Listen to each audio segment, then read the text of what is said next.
ആലപ്പുഴയിൽ കോടതിയിൽ ഹാജരാക്കാനായി കൊണ്ടുപോകുന്നതിനിടെ ചാടിപ്പോയ പ്രതി പിടിയിലായി. പ്രതി വിഷ്ണു ഉല്ലാസാണ് പുന്നപ്രയിൽ നിന്ന് പിടിയിലായത്.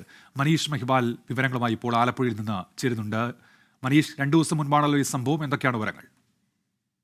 ഉന്മേഷ്, ഈ പ്രതി ഇതിനു മുൻപും ജയിൽ ചാടിയിട്ടുള്ള ആളാണ്. പോലീസിനെ കബളിപ്പിച്ച് മുങ്ങാൻ വിദഗ്ധനായിട്ടുള്ള ആളാണ്. ഇയാളെ ഇന്നിപ്പോൾ പിടികൂടിയിട്ടുള്ളത്. ഇന്ന് വൈകിട്ട് ആലപ്പുഴ പുന്നപ്രയിലെ ഒരു ഒഴിഞ്ഞ പറമ്പിലെ ആൾതാമസമില്ലാത്ത വീടിന്റെ ടെറസിൽ നിന്നാണ് ആലപ്പുഴ CI KP തോംസണും സംഘവും ഇയാളെ പോലീസ് കസ്റ്റഡിയിൽ എടുത്തിട്ടുള്ളത്. ഇയാളെ കഴിഞ്ഞ ദിവസമാണ് തിരുവനന്തപുരത്തെ സെൻട്രൽ ജയിലിൽ ജുഡീഷ്യൽ കസ്റ്റഡിയിൽ കഴിഞ്ഞിരുന്ന പ്രതിയെ ആലപ്പുഴ മാവേലി രാമങ്കരി കോടതിയിൽ ഇയാളെ മറ്റൊരു കേസിന്റെ ആവശ്യത്തിന് വേണ്ടി ഹാജരാക്കാൻ കൊണ്ടുവരുന്നതിനിടയിൽ തലേ ദിവസം തന്നെ ആലപ്പുഴയിൽ എത്തിച്ച് ഇവിടെ ഒരു സബ് ജയിലിൽ പാർപ്പിച്ച ശേഷം കൊണ്ടുപോകാൻ വേണ്ടി വന്ന സമയത്താണ് ഇയാൾ ആലപ്പുഴ റെയിൽവേ സ്റ്റേഷനിൽ വെച്ച് ശുചിമുറിയിൽ പോകണമെന്ന് ആവശ്യപ്പെട്ടതും അവിടെ വെച്ച് വിലം കഴിച്ചപ്പോഴാണ് ഇയാൾ ശുചിമുറിക്ക് അകത്ത് കയറി അവിടെ ജനാല പൊളിച്ച് ഇയാൾ രക്ഷപ്പെട്ടത്. പിന്നീട് പോലീസ് സംഘം പലതരത്തിൽ അന്വേഷണം നടത്തിയിട്ടും ഇയാളെ പിടികൂടാൻ സാധിച്ചില്ല. ഇയാൾ 2023 ജനുവരിയിൽ മാവേലിക്കര സബ് ജയിലിൽ നിന്നും ജയിൽ ചാടിയ ആളാണ്. ഇയാളെ പിന്നീട് പിടികൂടിയിരുന്നു. കൊലപാതക ശ്രമം, മയക്കുമരുന്ന് കേസ്, പിടിച്ചുപറി, മോഷണം തുടങ്ങിയ നിരവധി കേസുകൾ പ്രതിയാണ് 27-കാരനായ തിരുവല്ല സ്വദേശി വിഷ്ണു ഉല്ലാസ്.